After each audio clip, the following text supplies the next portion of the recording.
Donald John Trump. 100 days of dramatic difference. Trump's shock and awe second term has delighted Republicans and dismayed Democrats. For many, both domestically and globally, it comes down to one overriding issue: trust. Something the White House press secretary Caroline Leavitt believes the president deserves. Trust in President Trump. He knows what he's doing.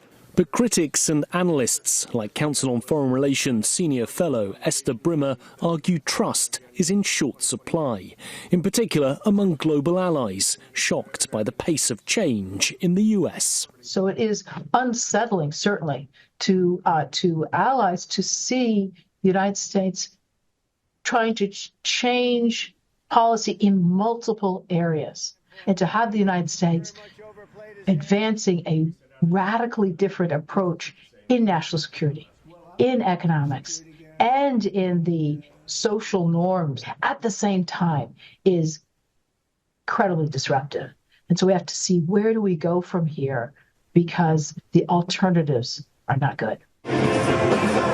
Supporters like Republican strategist John Feary admit Donald Trump has shaken things up, but maintain a different approach was sorely needed.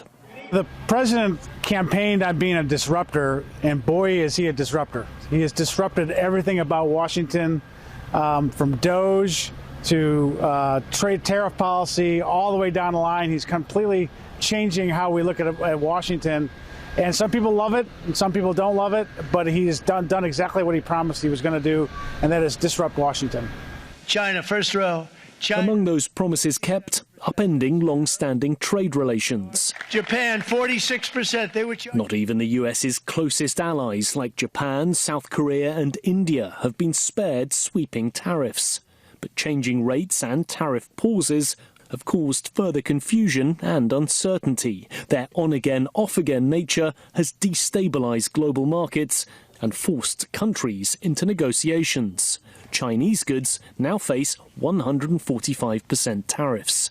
The president says it's needed to rebalance America's trade relations. But some analysts view it as a self-defeating own goal, which could create a strategic opening for China.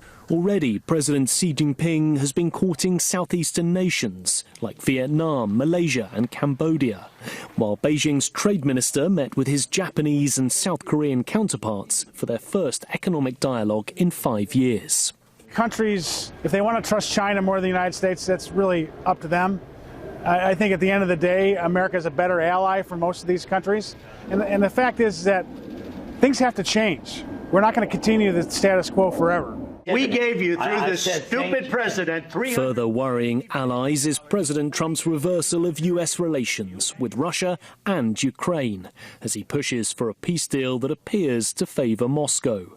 The president has also flirted with expansionism, threatening to make Greenland and Canada part of the US. While Defense Secretary Pete Hegseth, using Signal to share sensitive military information and disparage European allies, has further undermined transatlantic trust. A rapid reset that was long overdue, or a sledgehammer approach that's done irreparable harm. So much has changed in 100 days, but the lasting effects, for better or worse, will be felt for years to come. Nick Harper, CNA, Washington.